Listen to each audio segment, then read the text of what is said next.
இப்போ நான் ஒரு பேரை சொல்லுவேன், அது உங்களுக்கே பயமாக இருக்கும். இரத்த காட்டேரி. இதையும் பார்த்தீங்கன்னா நம்ம தாத்தா பாட்டி காலத்துலேருந்து ரொம்ப பேசப்பட்ட பேர். ஏன்னா அந்த காலத்தில் இரத்த காட்டேரி என்பது எல்லா ஊர்களுக்கும் ஒரு அமானுஷ்யமான விஷயம். அப்படிப்பட்ட ஒரு கிராமத்தை தான் இன்றைக்கி பார்க்க போகிறோம். இந்த கிராமத்தில் பார்த்தீங்கன்னா இரவு 6 மணிக்கு மேலே யாருமே வெளியே வர மாட்டாங்க.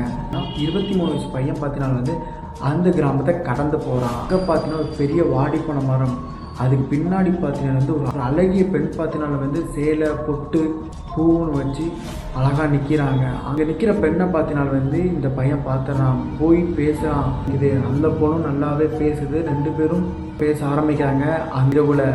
ஆனால் பெண்ணோட முகம் மாறுது அண்ட் பூவெல்லாம் வாடி போக ஆரம்பிச்சிருச்சு. அந்த பையனுக்கு பணத்தோட ஸ்மெல்லாம் அடிக்க ஆரம்பிச்சிருச்சு.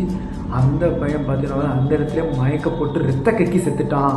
இதெல்லாம் எப்படி தெரிஞ்சுன்னு பார்த்தீங்கன்னா அந்த ஊர் பொதுமக்கள் பார்த்தீங்கன்னா அந்த பையனை போய் பார்க்கும்போது தான் தெரிஞ்சிச்சு.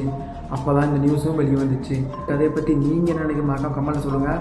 அண்ட் இந்த மாதிரி லேட்டர் ஹாரர் ஸ்டோரிக்கு நம்ம பேஜை பதிவு செஞ்சுக்கோங்க.